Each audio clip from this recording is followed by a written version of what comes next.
ദൈവനാമം മഹത്വപ്പെടുമാറാകട്ടെ. ഈ അനുഗ്രഹിക്കപ്പെട്ട ശുശ്രൂഷയിലെ ദൈവജനം പറയുവാൻ തക്കണം ലഭിച്ച ദൈവത്തിൻ്റെ കൃപയോർത്ത് നന്ദിയോടെ സ്തുതിക്കുകയാണ്. ചിലപ്പോൾ നമുക്ക് കേട്ട വചനങ്ങളായിരിക്കാം, അല്ലെങ്കിൽ കേട്ട വാക്യം തന്നെയായിരിക്കാം.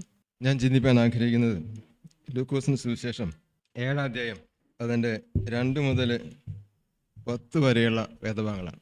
ഒരു നിമിഷം പ്രാർത്ഥിക്കാം. വലിയവനായ ദൈവമേ, സ്വർഗ്ഗം നല്ല കർത്താവേ, ഈ അനുഗ്രഹിക്കപ്പെട്ട ഈ നല്ല സമയത്തിന് വേണ്ടി, ദിവസത്തിന് വേണ്ടി ഞങ്ങൾ സ്തുതിക്കുന്നു. കർത്താവ്, രാവിലെ മുതൽ ഈ സമയം വരെയും കർത്താവിൻ്റെ കരുതലും കൃപയും ഒക്കെ ഞങ്ങൾ അനുഭവിച്ചു. കർത്താവെ, വചനങ്ങൾ കേട്ടു പാടി അങ്ങേ മഹത്വപ്പെടുത്തി. കർത്താവ്, ഞങ്ങൾക്ക് ലഭിച്ച ഈ സമയമൊക്കെയും അവിടുത്തെ മഹത്വത്തിനായി തീരുവാൻ തക്കണം ഇടയാക്കണം പ്രാർത്ഥന. ഞങ്ങൾ കേട്ട വചനങ്ങൾ കർത്താവ് ഞങ്ങളുടെ ജീവിതത്തെ ക്രിയ ചെയ്യുവാനായിട്ട്, ശുദ്ധി വരുത്തുവാനായിട്ട് ഇടയാക്കണം പ്രാർത്ഥിക്കുന്നു. ദൈവമേ, അല്പസമയം ഇരിക്കുമ്പോൾ നിൻ്റെ കൃപ കൊണ്ട് പ്രാർത്ഥിക്കുന്നു. വചനം ചിന്തിക്കുന്ന അടിനെയും കേൾക്കുന്ന മക്കളെയും ഒരുപോലെ അനുഗ്രഹത്തെയും പ്രാർത്ഥിക്കുന്നു. കൃപ അവിടുന്ന് കൂടിയിരിക്കുമ്പോൾ സഹായിക്കണമേ, മഹത്വമായി നിൽക്കണമേ. ക്രിസ്തയേശുവിൻ്റെ നാമത്തിൽ അപേക്ഷിക്കുന്നു, കേൾക്കാൻ സ്വർഗീയ പിതാവേ, ആമീൻ. ഈ വേദഭാഗം നമ്മൾ പലപ്പോഴും കേട്ടിട്ടുള്ള ഒരു വേദഭാഗമായിരിക്കാം. പല ചിന്തകൾ നമ്മൾ മനസ്സിൽ വന്നിട്ടുണ്ടായിരിക്കാം, കേട്ടിട്ടുണ്ടായിരിക്കാം. ഈ വാക്യം തന്നെ മത്തായിയുടെ സുവിശേഷം 8-ാം അധ്യായം 1 മുതൽ 10 വരെയുള്ള വാക്യങ്ങൾ ഇത് ഈ വാക്യം തന്നെ പ്രതിപാദിച്ചിട്ടുണ്ട്. ഇവിടെ കാണുന്ന റോമ സാമ്രാജ്യത്തിൻ്റെ ഒരു ശതാധിപൻ എന്ന് വെച്ചാൽ 100 പടയാളികൾക്ക് ഒരുവനായ ഒരു വ്യക്തി. 100 പടയാളികൾ എന്ന് പറയുമ്പോൾ തൻ്റെ കീഴിൽ 100 ദാസന്മാർ അല്ലെങ്കിൽ പട്ടാളക്കാരുണ്ട്. എന്നാൽ ഈ ശതാധിപൻ എന്ന് പറഞ്ഞൊരു വിജാതീയനായ ഒരു ശതാധിപനാണ്. ശതാധിപന് നിറക്ക് വല്ല അധികാരമുണ്ട്. ശതാധിപൻ മേലെ ഉള്ള വ്യക്തിയാണ് സഹസ്രാധിപൻ. അപ്പോൾ അത് അങ്ങനെ ഇരിക്കുമ്പോൾ ഈ ശതാധിപൻ്റെ പദവി എന്ന് പറയുമ്പോൾ സൈന്യത്തിൻ്റെ നട്ടെല്ലാണ് ഈ ശതാധിപൻ. ഈ സൈന്യത്തിന് വേണ്ട നിർദ്ദേശം കൊടുക്കുന്ന വ്യക്തിയാണ് ശതാധിപൻ. അതുപോലെ തന്നെ യുദ്ധത്തെക്കുറിച്ചും ശിക്ഷണത്തെയും പ്രാപ്തിയും ഒക്കെ കുറിച്ച് ഈ വ്യക്തിയുടെ, ഈ ശതാധിപൻ്റെ മേൽനോട്ടത്തിലാണ് എല്ലാം ചെയ്യുന്നത്. അപ്പോൾ അധികാരമുള്ള ഒരു വ്യക്തിയാണ് എന്ന് നമുക്ക് കാണാൻ സാധിക്കുന്നു. എന്നാൽ ഈ ശതാധിപനെ കുറിച്ച് ചില ചിന്തകൾ മാത്രം നിങ്ങൾ മുമ്പിൽ വയ്ക്കാൻ ആഗ്രഹിക്കുകയാണ്. ശതാധിപൻ പറഞ്ഞു അവൻ അധികാരമുള്ളവനാണ്. എന്നാൽ ഞാൻ പറയുന്നു, ശതാധിപൻ അധികാരമുണ്ടെങ്കിലും അവൻ ആരാണ്? സ്നേഹമുള്ളവനാണ്. നമുക്ക് 2-ാം വാക്യം വായിക്കുമ്പോൾ വായിച്ചു കേട്ടത് ഇങ്ങനെയാണ്: ശതാധിപന് ദീനം പിടിച്ച ഒരു ദാസൻ ഉണ്ടായിരുന്നു. തൻ്റെ ദാസനാണ്. ഒന്നുകിൽ തൻ്റെ കീഴിൽ പടയാളിയായിരിക്കാം, അല്ലെങ്കിൽ തൻ്റെ അടുത്ത് തൻ്റെ കീഴിൽ വർക്കുന്ന വ്യക്തിയായിരിക്കാം. എന്നാൽ ഈ ശതാധിപന് ഈ വ്യക്തിയോട് നല്ല സ്നേഹമാണ്. അധികാരമുണ്ടെങ്കിൽ പോലും അധികാരം പ്രയോഗിക്കാതെ സ്നേഹിക്കുന്ന ഒരു വ്യക്തിയാണ്. ഇന്ന് നമുക്ക് പലരും കാണാൻ സാധിക്കുന്നത്, നമ്മുടെ അധികാരമുള്ള വ്യക്തികൾ നമ്മളെ സ്നേഹിക്കുന്നുണ്ടോ, തൻ്റെ കൂടെയുള്ളവരെ സ്നേഹിക്കുന്നുണ്ടോ എന്ന് നമുക്ക് ചിന്തിച്ച് നോക്കാം. നമുക്കൊരു അധികാരം ലഭിച്ചാൽ നമ്മുടെ പദവി നമ്മുടെ ചിന്ത എങ്ങനെയായിരിക്കും? ഞാനൊരു സ്ഥാപന നേതാവാണ്, മേധാവിയാണെങ്കിൽ നമ്മൾ എന്തായിരിക്കും നമ്മുടെ കീഴിലുള്ളവരോട് നമ്മൾ പെരുമാറുന്നത്, ചിന്തിക്കുന്നത്? ഓർത്ത് നോക്കാം. അപ്പോൾ ഇവിടെ കാണുന്ന ശതാധിപൻ തൻ്റെ ദാസൻ ദീനം പിടിക്കുക മാത്രമല്ല, അവൻ മരിക്കാറായ വ്യക്തി കൂടിയാണ്. അപ്പോൾ ഒരു മരിക്കാറായ വ്യക്തി വേണമെങ്കിൽ ഈ ശതാധിപനെ അവൻ മാറ്റി നിർത്താം, അല്ലെങ്കിൽ സമൂഹത്തിന് മാറ്റി നിർത്താം, അല്ലെങ്കിൽ ഭവനത്തിന് മാറ്റി. അപ്പോൾ ശതാധിപൻ, ഈ ദാസൻ വസിക്കുന്നത് അപ്പോൾ ഈ ശതാധിപൻ്റെ വീട്ടിലായിരിക്കാം, അല്ലെങ്കിൽ അടുത്തുള്ള സ്ഥലത്തായിരിക്കാം. അവനെ വേണമെങ്കിൽ ഉപേക്ഷിച്ച് കളയാം. എന്നാൽ അവൻ സ്നേഹത്തോടെ പെരുമാറുന്ന ഒരു വ്യക്തിയാണ് കാണാൻ സാധിക്കുന്നത്. ഈ ശതാധിപൻ്റെ സ്നേഹം എന്ന് പറയുമ്പോൾ അവൻ സ്നേഹം പറയുക മാത്രമല്ല, അവൻ പ്രകടമാക്കുന്ന വ്യക്തി കൂടിയാണെന്ന് നമുക്ക് കാണാൻ സാധിക്കുന്നു. അതിൻ്റെ 5-ാമത്തെ വാക്യം വായിച്ചു നോക്കുവാൻ സാധിക്കുന്നതാണ് കാണുന്നത്. അവൻ നമ്മുടെ ജനത്തെ സ്നേഹിക്കുന്നു. സ്നേഹിക്കുന്നു മാത്രമല്ല, തൊട്ട് അടുത്തോട് വാക്യം പറയാം, അവൻ നമ്മുടെ സ്നേഹിക്കുന്ന ജനത്തിന് ഒരു പള്ളിയും പണിത് കൊടുത്തു. അപ്പോൾ ഈ വിജാതീയനായ ശതാധിപൻ താൻ ജനത്തെ സ്നേഹിക്കുക മാത്രമല്ല, തൻ്റെ വ്യക്തിയെ സ്നേഹിക്കുക മാത്രമല്ല, ആ സ്നേഹം പ്രകടമാക്കുന്ന ഒരു വ്യക്തിയായിട്ടാണ്. കാരണം ആ സമൂഹത്തിന് വേണ്ട ആവശ്യമുള്ള സാധനങ്ങൾ ചിലപ്പോൾ ശതാധിപൻ മനസ്സിലാക്കി, ഇവർക്കൊരു പള്ളിയില്ല എന്ന് മനസ്സിലാക്കിയപ്പോൾ വിജാതീയനായ ശതാധിപൻ അവർക്ക് ദേവാലയം പണിത് കൊടുക്കുന്നുണ്ട്. നമ്മൾ ചിന്തിച്ച് നോക്കാം, നമ്മൾ എത്ര പേർക്ക് ഉപകാരം ചെയ്തു കൊടുക്കുന്നുണ്ട്, അവരുടെ ആവശ്യങ്ങളറിഞ്ഞ് നമ്മൾ എന്ത് ചെയ്തു കൊടുക്കുന്നുണ്ട് എന്ന് ചിന്തിച്ച് നോക്കാം. ഈ വിജാതീയനായ ശതാധിപൻ, അധികാരമുള്ള ശതാധിപൻ, അവൻ ചെയ്യുന്ന ഒരു കാര്യം എന്താണ്? തനത് ജനത്തെ സ്നേഹിക്കുക മാത്രമല്ല, ആ സ്നേഹത്തിന് അവൻ കാണിക്കുന്ന പടിയാണ് അവർക്ക് ആവശ്യമുള്ളത്. പള്ളിയായിരിക്കാം, എന്ത് തന്നെയായിരിക്കാം, അവർക്ക് ആവശ്യമുള്ള കാര്യങ്ങൾ അപ്പോൾ ചെയ്തു കൊടുക്കുന്ന ഒരു വ്യക്തിയാണ് ശതാധിപൻ. അപ്പോൾ ഈ ജനത്തെ സ്നേഹിക്കുന്നു ഞാൻ പറഞ്ഞു. എന്നാൽ ഈ ജനം അവനെ സ്നേഹിക്കുന്നുണ്ട്. എന്തുകൊണ്ടാണ്? ഈ ശതാധിപൻ അവരെ സ്നേഹിക്കുക മാത്രമല്ല, ആവശ്യങ്ങൾക്ക് വേണ്ടി ആവശ്യങ്ങൾക്കോടുകൂടെ പ്രവർത്തിച്ച് അവരുടെ കൂടെ വസിക്കുന്ന, അവർക്ക് എന്ത് കാര്യം ചെയ്തു കൊടുക്കുന്ന ഒരു വ്യക്തിയായിട്ടും കാണാൻ സാധിക്കുന്നു. അവൻ സ്നേഹം എന്ന് പറഞ്ഞത് സാധാരണ സ്നേഹമല്ല, നിഷ്കളങ്കമായ കളങ്കമില്ലാത്ത ഒരു സ്നേഹമാണ് ശതാധിപൻ. അതുകൊണ്ടാണ് അവനിങ്ങനെ പ്രവർത്തിക്കാനായിട്ട് സാധിക്കുന്നത്. ജനത്തെ കാണുമ്പോൾ, അവൻ്റെ സമൂഹത്തെ കാണുമ്പോൾ, അവരാവശ്യങ്ങൾ കാണുമ്പോൾ അവർ മനസ്സലിയുന്ന ഒരു വ്യക്തി. ഈ ശതാധിപൻ ഒരു ദാസനെ കുറിച്ച് മനസ്സലിയുന്നുണ്ടെങ്കിൽ ആ വ്യക്തിയെക്കുറിച്ച് അവൻ വ്യക്തമായി മനസ്സിലാക്കിയിട്ടാണ് അവൻ സഹായിക്കുന്നത്. അതുകൊണ്ട് ഈ ജനസമൂഹത്തെ സ്നേഹിക്കുക എന്ന് മാത്രമല്ല, ആ സ്നേഹത്തിന് വേണ്ട എല്ലാ കാര്യങ്ങളും ചെയ്തു കൊടുക്കുന്ന ഒരു വ്യക്തിയായിട്ട് ഈ ശതാധിപനെ കാണാൻ സാധിക്കുന്നു. അപ്പോൾ ഈ ശതാധിപൻ എന്ത് ചെയ്യും? അവർ സ്നേഹിക്കുന്നെങ്കിൽ തിരിച്ചു ഈ ജനം അവനെ സ്നേഹിക്കുന്നുണ്ട്. 8 വാക്യം വായിച്ചു നോക്കാം. ഓക്കെ, അപ്പോൾ എന്ത് ജനത്തെ അവൻ സ്നേഹിക്കുമ്പോൾ ജനം തിരിച്ച് അവനെയും സ്നേഹിക്കുക മാത്രമല്ല അനുസരിക്കുന്ന വ്യക്തിയാണ്. അപ്പം അതല്ല പറഞ്ഞ ഈ ശതാധിപന് നിഷ്കളങ്കമായ സ്നേഹം, അവരോട് കാണിക്കുന്ന സ്നേഹം അവർ തിരിച്ചും ജനം അവനോട് കാണിക്കുകയാണ്. അപ്പോൾ ഞാൻ പറയുന്ന ഒന്നാമത്തെ പറഞ്ഞ കാര്യം എന്താണ്? അവൻ അധികാരമുള്ള വ്യക്തിയാണെങ്കിൽ പോലും ആ ജനത്തെ സ്നേഹിക്കുന്നവനാണ് എന്ന് നമുക്ക് കാണാനായിട്ട് സാധിക്കുന്നു. അപ്പോൾ ഒന്ന് പറയാൻ ആഗ്രഹിക്കുന്നതാണ്, നമ്മുടെ ജീവിതത്തിൽ നമ്മളൊരു കർത്താവിനെ എല്ലാവർക്കും അറിഞ്ഞവരാണ്. ഇവൻ കർത്താവിനെ അറിഞ്ഞിട്ടില്ല. പക്ഷെ എന്നാൽ അറിയാത്ത വ്യക്തി ഇത്രയും ജനത്തിനോട് സ്നേഹിക്കാൻ സാധിക്കെങ്കിൽ അവൻ്റെ സ്നേഹം എങ്ങനത്തെ സ്നേഹമായിരിക്കും ചിന്തിക്കുമ്പോൾ നമ്മളും ആ സ്നേഹത്തിൽ ജീവിക്കേണ്ടതല്ലേ എന്ന് ചിന്തിച്ചു നോക്കുകയാണ്. എന്ത് അധികാരം ഉണ്ടായാലും ശരി, ഏത് ഉന്നതനായാലും ശരി, നമ്മുടെ ദൈവത്തെ സ്നേഹിക്കുന്നുവെങ്കിൽ ആ സ്നേഹം പ്രകടമാക്കുവാൻ നമുക്ക് സാധിക്കണം. അതാണ് ശതാധിപൻ കാണിച്ചത്. അധികാരമുള്ള വ്യക്തിയാണെങ്കിൽ പോലും അവൻ ജനത്തെ സ്നേഹിക്കണം. രണ്ടാമതായിട്ട് ഈ ശതാധിപനെ കുറിച്ച് കാണുമ്പോൾ അതിൻ്റെ 2ാമത്തെ വാക്യം ഒന്നും പറയുന്ന ആഗ്രഹിക്കുന്നു. അധികാരമുള്ളവനാണെങ്കിൽ പോലും അവൻ കരുണയുള്ളവനും കൃപയുള്ളവനും മനസ്സലിയുള്ള വ്യക്തിയാണ് കാണാൻ സാധിക്കുന്നത്. അപ്പോൾ അധികാരമുള്ള സ്നേഹമുള്ള വ്യക്തിയാണ്. രണ്ടാമത് പറഞ്ഞിരിക്കുന്നത് അധികാരമുള്ളവനാണെങ്കിൽ പോലും അവൻ കരുണയുള്ളവനും സ്നേഹമുള്ളവനാണ്. ഞാൻ ചോദിക്കട്ടെ, ഇവൻ ഈ മരിപ്പാറായ വ്യക്തിയാണ് ഈ ദാസൻ, എങ്കിലും അവനോട് കരുണ കാണിക്കുന്ന ഒരു വ്യക്തിയായിട്ടും കാണാൻ സാധിക്കുന്നുണ്ട്. എന്തിനു വേണ്ടി അവനോട് കരുണ കാണിക്കുന്നത്? ആഗ്രഹിക്കുന്നത് യേശുവിൻ്റെ വസ്തുത കേട്ടിട്ട് ഒന്ന് മനസ്സിലായി. യേശുവിനെ കുറിച്ച് അറിഞ്ഞിട്ടുള്ളൂ. അവൻ വിജാതിയാണെന്ന് ഞാൻ പറഞ്ഞു, യേശുവിനെ അറിഞ്ഞിട്ടില്ല. എന്നാൽ യേശുവിൻ്റെ വസ്തുത കേട്ടിട്ട് അവിടെ പറഞ്ഞ മരിപ്പാറായ വ്യക്തിയാണ്. അവൻ രോഗപരമായ എല്ലാ ചികിത്സകളും ആർക്ക് കൊടുത്തിട്ടുണ്ട്? ഈ ദാസനെ കൊടുത്തിട്ടുണ്ട്. രോഗിയാണ്, മരിപ്പാറായി. എവിടെയെല്ലാം ഈ രോഗത്തിന് സൗഖ്യം ലഭിക്കുമോ, എവിടെ വേണം കൊണ്ട് കാണിക്കാൻ പറ്റുമോ ഒക്കെ കാണിച്ചിട്ടുണ്ട്. അവസാനത്തെ മരിപ്പാറായി. അവസാനം ഡോക്ടർ പറഞ്ഞു വേണമെങ്കിൽ ആരൊക്കെ അറിയിച്ചോളാം എന്ന് ഡോക്ടർ പറഞ്ഞിട്ടായിരിക്കും. എന്നിട്ട് പോലും ഈ ശതാധിപൻ ഈ മകനെ ഉപേക്ഷിക്കാൻ തയ്യാറായില്ല. അവനോട് കരുണ കാണിക്കാൻ സാധിക്കും. അവിടെ ഇവിടെ പറഞ്ഞ് എന്താണ് നമ്മവാക്യം എന്ന് പറഞ്ഞിരിക്കുന്നത്? യേശുവിൻ്റെ വസ്തുത കേട്ടിട്ട്. അപ്പോൾ യേശു അവൻ കേട്ടിട്ടേ ഉള്ളൂ. അപ്പോൾ യേശുവിനെ കേട്ടപ്പോൾ അവൻ ഇങ്ങനെ വ്യക്തി യേശു അറിഞ്ഞപ്പോൾ അവനെ കൂടെ ഒന്ന് പരീക്ഷിച്ച് നോക്കാം എന്ന് ആര് വിചാരിച്ചു? ഈ ശതാധിപൻ വിചാരിക്കും.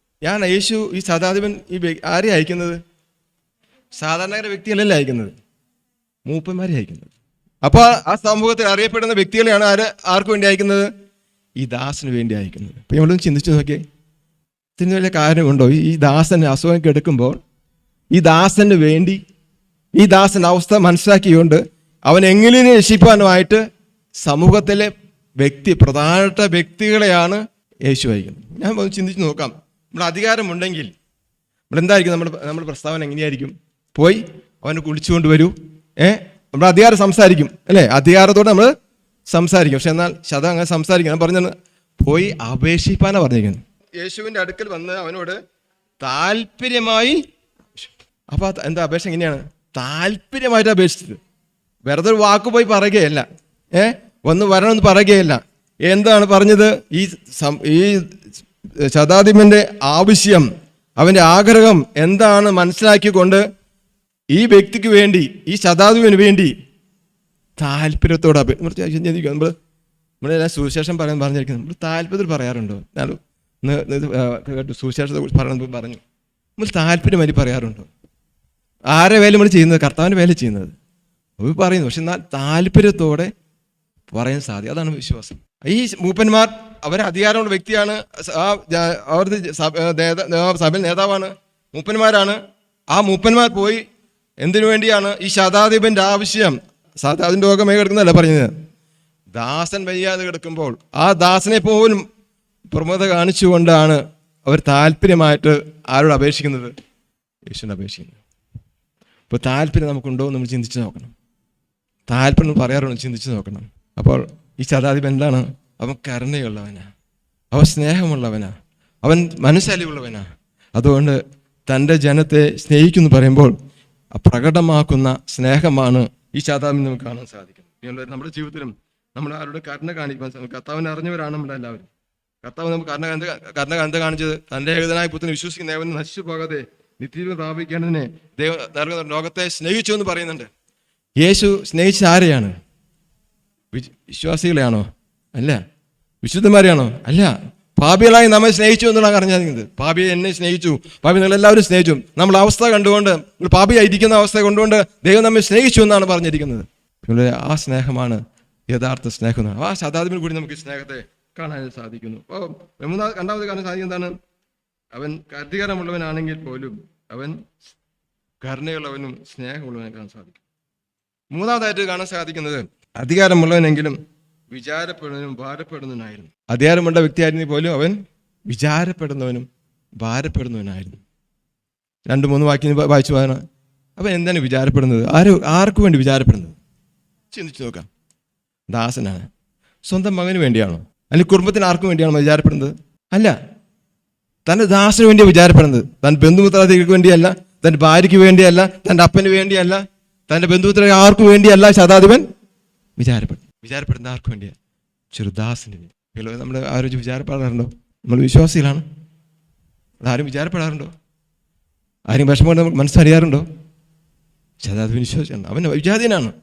യേശുവിനെ അറിഞ്ഞിട്ട് പോലുമില്ല. പക്ഷെ എന്നാൽ അറിയാത്ത വ്യക്തി തൻ്റെ ജനത്തെ, അല്ലെങ്കിൽ തൻ്റെ സമൂഹത്തെ, തൻ്റെ ചുറ്റുപാടുള്ളവരെ ഒരുപോലെ സ്നേഹിക്കുകയും കരുതുവാനും മനസ്സിലുള്ള വ്യക്തിയായിട്ട് നമുക്ക് ശതാധിപനെ കാണാൻ സാധിക്കുന്നു. അല്ലേ? നമ്മുടെ ജീവിതത്തിലും ഇത് പ്രാവർത്തികമാക്കാൻ നമുക്ക് ഇടയാകട്ടെ എന്ന് ഞാൻ പ്രാർത്ഥിക്കുകയാണ്. നമ്മൾ അനേക വചനം കേൾക്കുന്നുണ്ട്, ചെയ്യുന്നുണ്ട്. എന്നാൽ ഒന്നും നമ്മൾ ശോഭന ചെയ്യാത്ത ഞാൻ അത്രയും വചനം കേട്ടു, എൻ്റെ ജീവിതത്തിൽ എത്രത്തോളം മാറ്റം വരുത്തിയിട്ടുണ്ട്, മറ്റൊരു എന്നെ എത്ര സ്നേഹിച്ചിട്ടുണ്ട്, മറ്റെത്ര ഞാൻ കരുതിയിട്ടുണ്ട്. ഒന്ന് ചിന്തിച്ചു നോക്കുമ്പോൾ ശതാധിപൻ്റെ സ്നേഹം ഒന്നും അല്ല എന്ന് കാണാൻ സാധിക്കും. ഇപ്പോൾ പറയുന്നത് അധികാരമുള്ള വ്യക്തിയാണെങ്കിൽ പോലും അവൻ ആരായിരുന്നു? വിചാരപ്പെടുന്നവനായി. നാലാമതായിട്ട് നമുക്ക് കാണാൻ സാധിക്കുന്നത്, അധികാരമുള്ളവനെങ്കിലും താഴ്മയുള്ളവനും വിനയപ്പെടുന്നവനും ആയിരുന്നു. ഞാൻ പെട്ടെന്ന് അവസാനിപ്പിക്കുകയാണ്. അധികാരമുള്ള വ്യക്തിയാണെങ്കിൽ പോലും അവൻ ആരാണ്? താഴ്മയുള്ളവനും വിനയപ്പെടുന്നവനായിരുന്നു. അതിൻ്റെ 6-7 വായിച്ചു നോക്കാം. അപ്പോൾ പറഞ്ഞപ്പോൾ യേശുവിനെ ക്ഷണിക്കാൻ പോയി വന്നു. യേശു വരികയാണ്. വരുമ്പോൾ യേശുവിനെ കണ്ടപ്പോൾ ഈ എന്താണ് പറയുന്നത്? ഞാൻ നിന്റെ അടുക്ക് വരാൻ ഞാൻ പോരാത്തവനാണ്. അപ്പോൾ അവൻ വിനയപ്പെടുകയാണ്. അവിടെ അവൻ അധികാരമുണ്ട് പറഞ്ഞു, അധികാരം അവിടെ ഉപയോഗിക്കുന്നില്ല. കർത്താവിനെ കണ്ടപ്പോൾ അവൻ്റെ അധികാരത്തെ അവിടെ വെച്ചുകൊണ്ട് അവൻ വിനയപ്പെടുന്ന വ്യക്തിയാണ് സാധിക്കുന്നത്. പലപ്പോഴും നമ്മൾ അധികാരമുണ്ടെങ്കിൽ നമ്മൾ ചിലപ്പോൾ അധികം ഞാൻ വലിയ ആളാണെങ്കിൽ ചിലപ്പോൾ എഴുന്നേറ്റൊന്നും വരില്ല സ്ഥലത്തുനിന്ന്. ഇവൻ അധികാര വ്യക്തിയാണ്, സമൂഹത്തെ മാന്യമുള്ള വ്യക്തിയാണ്. എന്നാൽ അതൊന്നും കണക്കാക്കാതെ ദൈവത്തിന് മുമ്പിൽ അവൻ വിനയപ്പെടുകയാണ്. കാരണം എന്താ ചെയ്തത്? അപ്പോൾ അവൻ്റെ പാപത്തെക്കുറിച്ച് അവന് ഞാൻ പോരാത്തവനാണ്, ഞാൻ കർത്താവ് നിനക്ക് വരെ ഞാൻ പോരാത്തവനാണ്, അതുകൊണ്ട് ഞാൻ പാപിയാന്ന് മനസ്സിലാക്കുകയാണ്. പരീശനും ചുങ്കക്കാരനും പ്രാർത്ഥിപ്പാൻ പോയപ്പോൾ രണ്ടുപേരും നന്നായി പ്രാർത്ഥിച്ചു. പരീശൻ പ്രാർത്ഥിച്ച് എങ്ങനെയാണെന്ന് നമുക്ക് എല്ലാവർക്കും അറിയാം. ചുങ്കക്കാരൻ പ്രാർത്ഥിച്ച എന്താണ്? പാപിയനോട്. കാരണം അവൻ മോലിക്ക് നോക്കാൻ അവൻ്റെ പാപം കൊണ്ട് മോലിക്ക് നോക്കാൻ ഇരിക്കുന്ന അവസ്ഥയിൽ അവൻ താഴ്മയാണ്. അവൻ ആ സമൂഹത്തിൽ നല്ല പണക്കാരനാണ്, പക്ഷെ കർത്താവിന് മുമ്പിൽ അവൻ ശൂന്യനാണ്. ശതാധിപൻ അതെന്നെ ചെയ്തത്. ഞാൻ എന്നതിന് മുമ്പ് ഞാൻ ശൂന്യനാണ്, ഞാൻ പോരാത്തവനാണ്, ഞാൻ യോഗ്യനല്ല എന്ന് തന്നെ സമർപ്പിക്കുകയാണ്. അതിന് 4-ാമത്തെ വായിച്ചു നോക്കൂ. അവൻ യോഗ്യൻ മതി. ഓക്കെ, ജനം എന്താ പറയുന്നത് അവനെ കുറിച്ച്? നീ യോഗ്യനാണ്. അവൻ പറയുന്നതാണ് ഞാൻ യോഗ്യനല്ല. അപ്പൊ അവനെ കുറിച്ച്, ശതാധിപനെ കുറിച്ച് ജനത്തെ സാക്ഷ്യം എന്താണ്? അവൻ യോഗ്യനാണെന്ന് പറഞ്ഞു. പക്ഷേ ശതാധിപൻ പറയുന്നത് ഞാൻ യോഗ്യനല്ല. അത് നമ്മുടെ ജീവിതത്തിൽ നമുക്ക് മനസ്സിലാക്കണം. യോഹന്നാൻ സ്നാപകൻ എന്താ പറഞ്ഞിരിക്കുന്നത്? അവനോ വളരെ, ഞാനോ കുറയാണ്. നമ്മുടെ ജീവിതത്തിൽ നമ്മുടെ അഹംഭാവം, നമ്മുടെ ഭാവമൊക്കെ എങ്ങനെയായിരിക്കും നമ്മൾ ചിന്തിച്ചു നോക്കണം. ഈ ശതാധിപൻ തൻ്റെ ജീവിതത്തിൽ യേശുവിനെ കണ്ടപ്പോൾ അതിൻ്റെ പാപത്തെക്കുറിച്ച് അനുഭവിക്കുകയാണ്. ജനം അവന് സാക്ഷിക്ക് യോഗ്യനാണെന്ന് പറയുമ്പോഴും അവൻ്റെ മനസ്സ് പറയും ഞാൻ യോഗ്യനല്ല, ഞാൻ പോരാത്തവനാണ്, ഞാൻ പാപിയാണ് എന്നുള്ള ചിന്ത അവനെ ഭരിക്കുകയാണ്.